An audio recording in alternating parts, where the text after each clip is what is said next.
I have a boom for you today. I've been researching this for a few days now, and there's all kinds of things that come up in relation to this. And I got lost in that, and I was determined to bring all of it to you at once in this video. But you know what? In the end, I realized this is such a big deal that it's important for me to go back to the original boom and just deliver that right now by itself to you, all right? It all started with this tweet. COVID-19 ethical challenges for nurses at the Hastings Center. And I noticed that all of these people's names got highlighted, which means that they have a Twitter account, except for this person, Christine Grady. And I thought, well, who might she be? We discussed 3 major challenges from a nursing perspective: safety of self and others, allocation of scarce resources, and relationships. Christine Grady's not even on Twitter. Who is she? I thought. So I looked her up. First thing I found was this. Christine Grady happens to work for the National Institute of Health. And she is the chief of bioethics and the head of the section on human subjects research. Whoa, I didn't even know that department existed. Human Subjects Research Department of the National Institutes of Health? All right, that was the first thing I found out about Christine Grady. Let's see, what else? She writes a lot of academic papers, a lot. And she's written a book, Search for an AIDS Vaccine. That was in 1995. One of her most interesting papers that she wrote, she co-authored with another guy in 2005, called 4 Paradigms of Clinical Research and Research Oversight. That is going to be the subject of another video, so I'll leave it here for now. But suffice to say that she goes through medical research on human subjects over the course of the last 80 years or so, since World War II. And she categorizes the phases that they've gone through. And where she ends up is that in 2005, we were getting into a communitarian-based paradigm of human research subjects. And what she essentially means is they've made it so that the general public feels like it is their duty as humans to possibly sacrifice their own lives for medical research. They don't even have to buy people anymore, like pay them. They don't have to have people who are sick. They have now done such a mind job on the general public that they can convince a lot of perfectly healthy people to come in and let them experiment on them for free for the good of humanity. That's where Christine Grady's head is at in terms of her ethics, okay? So keep that in mind as we go forward. And also, Christine Grady in 2017 gave a talk at the National Institute of Health about the framework for the ethics of research with human subjects. Well, I just told you where her head is at. And in the 2017 version, it's practically a copy of that 2005 article that she wrote, but updated terminology. I don't believe she uses the word communitarian anymore because people know what that means. It's a weird kind of communism where you've talked people into doing it through psychological pressure and things like this, and training and conditioning. All right, what else about Christine Grady? I have not gotten to the boom yet. It's coming. Booms are always better if we build them up, right? Okay. Presidential Commission for the Study of Bioethical Issues. Look at that. She was on the President's Commission from 2010, so appointed by Obama, and she was finished there in 2017. I don't know what the story is behind her departure, but like I said, she was still giving speeches and everything about her chosen topic in 2017, and then all of a sudden she was gone. So that's Christine Grady's professional background. I wanted to learn a little bit more about her family, and I found her sister. Wouldn't you know this? Christine Grady's sister was involved in one of the embassy bombings.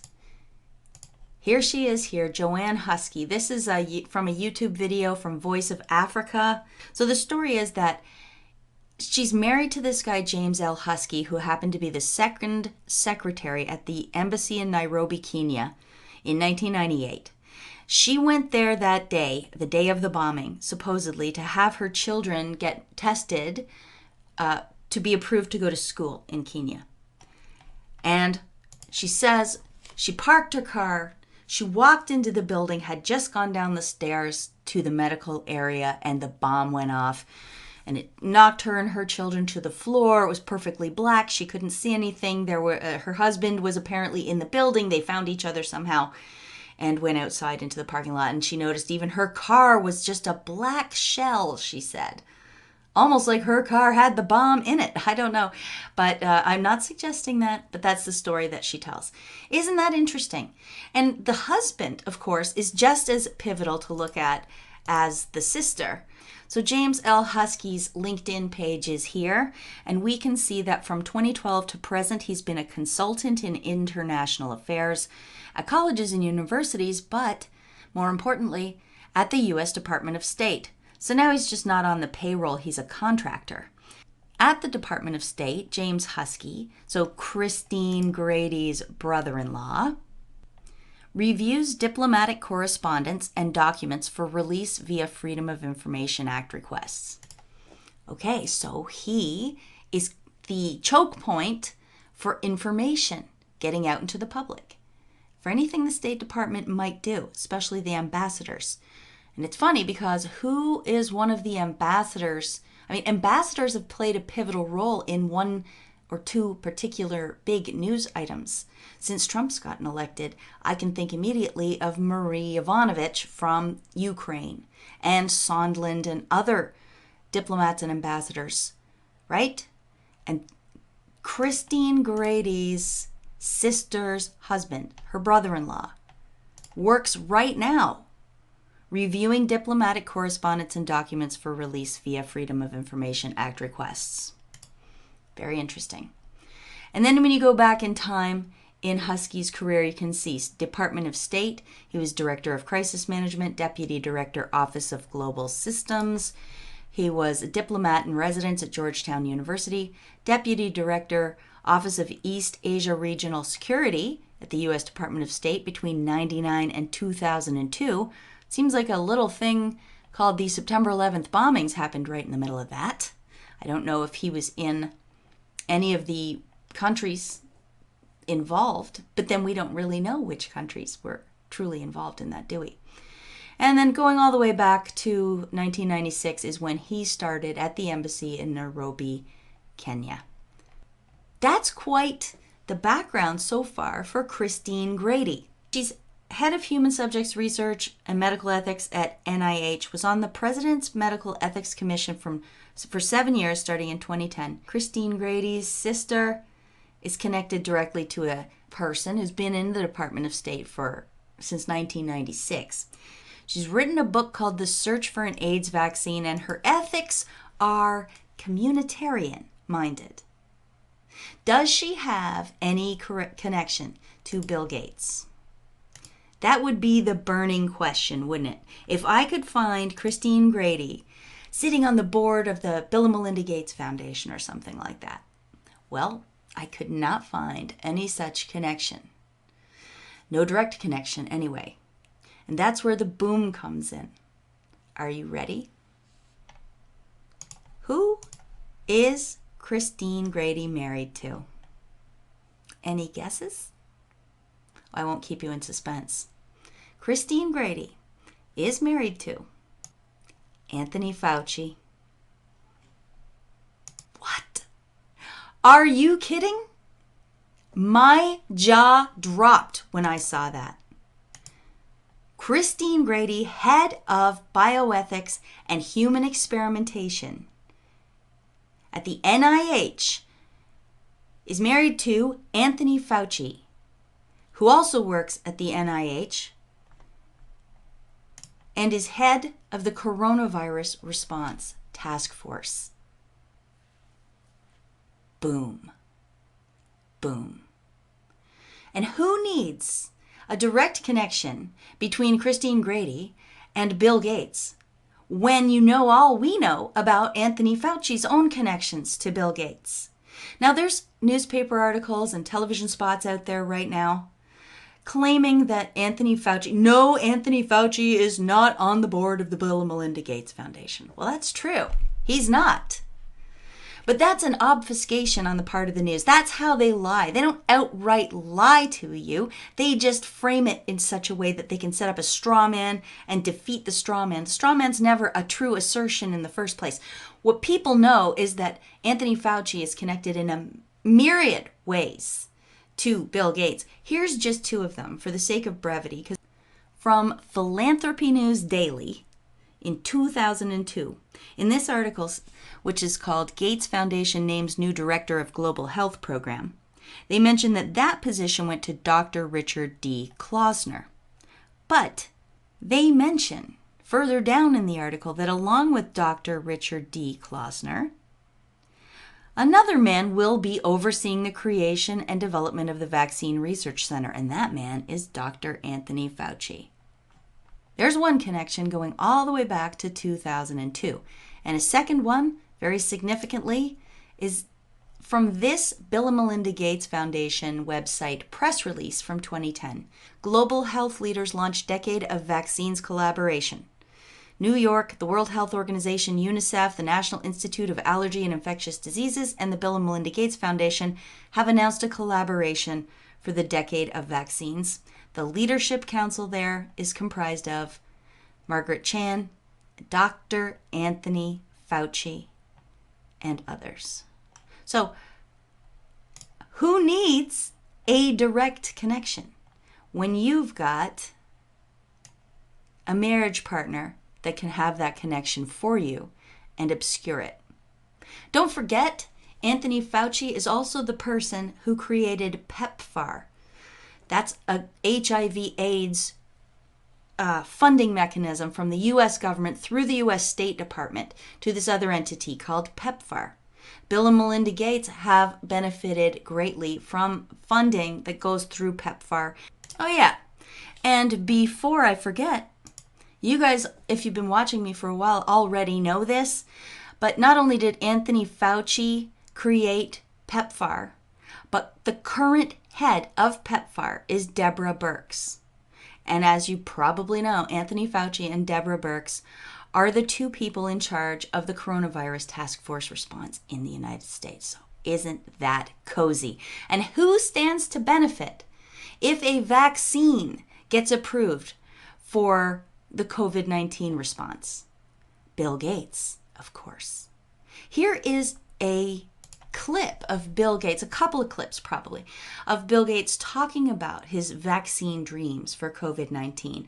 Note how he seems to understand that the world is being pressured right now in every way, economically, socially, fear that they're going to get sick. They can't see their loved ones. We're all under this right now. So he knows we're kind of hostage. He knows how badly everybody wants their lives to be given back to them, their freedom to be given back to them, their choices to be given back to them. But he seems to think, I mean, you can see it on his face. He knows how this works to his advantage. Because generally vaccines can take 50 years to develop. Even more recent vaccines took 17 years, things like that, for Hep B and things like that. They want to do this in a year, but they know they can't get away with it unless people crave it. And we crave it because they are currently ruining our lives. And I think Bill Gates knows it. Look at his face when he talks about this stuff.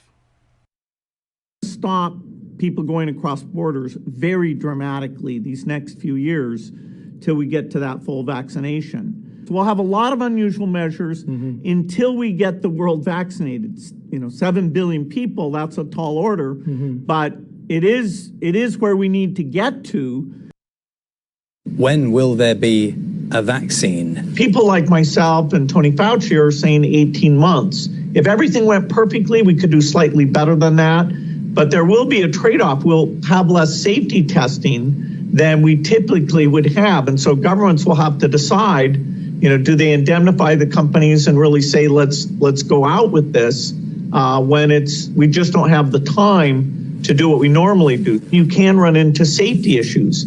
So we're going to have to take something that usually takes 5 or 6 years and get it done in 18 months.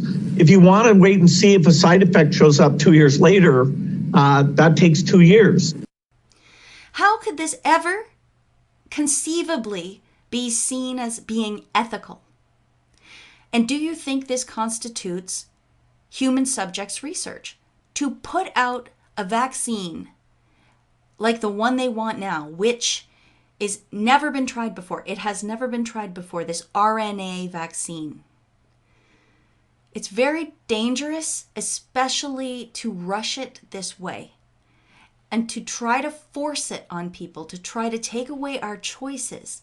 How is this ethical? Well, I guess it helps when a longtime partner of yours, if you're Bill Gates, your longtime partner, Dr. Anthony Fauci of the NIH, happens to be married to the person who is in charge of bioethics and human experimentation at the NIH, I guess it helps.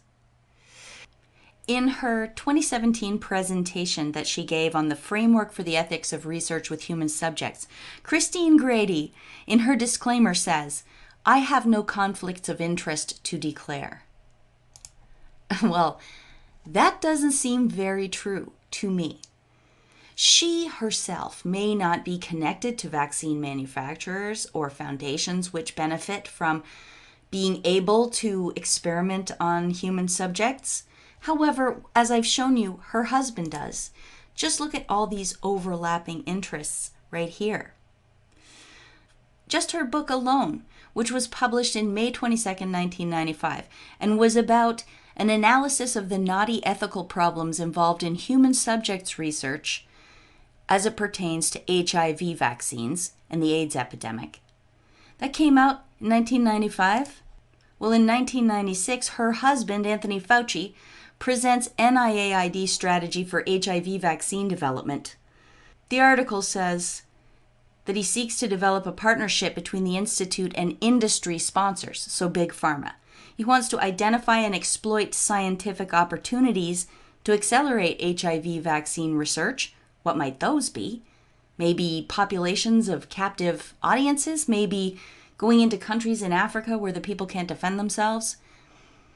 And he seeks to strengthen collaborative interactions with other public and private organizations. Like who? Possibly the Bill and Melinda Gates Foundation? Organizations like that? Dr. Fauci is optimistic that a useful HIV vaccine can be developed despite economic, ethical, and cultural constraints. Well, yeah, it's easy to do when your wife is the head of bioethics and human subject research at the National Institute of Health. That sure does grease the wheels, doesn't it? So, yeah, excuse me, but I don't have a high opinion of Christine Grady's own ethics when she says, "I have no conflicts of interest to declare." I'm going to leave it there for today because I think this boom is big enough as it is. There were tentacles that came off of this about medical ethics, about the polio vaccine, about Bill Gates and his company using technology to track refugees way back in 2001. In fact, before I stop talking, let me just give you a look at that one because this has to do with Christine Grady's sister, Joanne. I told you she was involved in that Kenya bombing, right, at the embassy? Well, in this 2001 edition of Foreign Service Journal, they print her story. She writes it in and they print it. And in this very same edition of Foreign Service Journal is another interesting article about technology and the UN High Commission on Refugees. It turns out that the Bill and Melinda Gates Foundation gave $600,000 and Microsoft Corporation gave software and laptops to the UN High Commission on Refugees, who first took them to Kosovo to track the refugees and log them. And then they used version 2.0 after that in Senegal and New Delhi.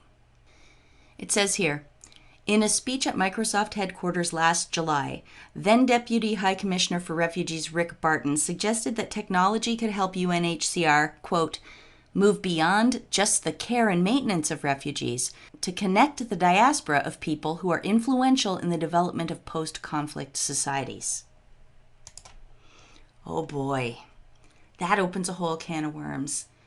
Do you remember my research on Project Aerodynamic, which was where the CIA identified a large diaspora community of Ukrainians that had come mostly to Canada? And the CIA moved in and used the fact that they were unassimilated and that they were kind of an island in itself, floating loosely. They could push them towards different political opinions and ideas. And also, they exploited the fact that these guys were traveling back and forth from Ukraine and other Soviet bloc countries back to Canada, back and forth. They used them to pass messages. They used them to spread propaganda. They used to read their mail. They used them to bring things back and forth. They used them to recruit other spies in other areas. They were assets of the CIA. It was called Project Aerodynamic. I've covered it before in relation to Alexander Vindman and his family. Well, this, what I just showed you about Microsoft going in with their technology and logging and tracking and connecting the diaspora communities of refugees from all kinds of countries, that sounds like a high-tech version of aerodynamic to me. Anyways, you see, I can go off on these wild tangents. And I wanted to stick to the boom. And the boom is, of course, that Anthony Fauci's wife, Christine Grady, is head of human subjects research and medical ethics at the National Institute of Health and was actually on the President's Medical Ethics Commission from 2010 to 2017. I mean, boom. All right. I am going to stop talking now, finally. Thank you very much for listening. If you wouldn't mind giving me a thumbs up, I would love that. That helps spread the video. Please spread it around yourself. Leave a comment. Subscribe if you haven't. Subscribe over on BitChute. That's my video backup channel. I will leave a link in the description box. Also in the description box will be a link to my PayPal if you'd like to send me a tip, a financial tip for the work that I've done. I would greatly appreciate it. Thank you to everybody who already has. Also, if you don't want to use that, you can use the regular mail at my P.O. Box address, which is on the contact page of my website, amazingpoly.net. All that stuff will be in the description box below, along with references and other things. Thank you so much, everyone. Until next time, peace out.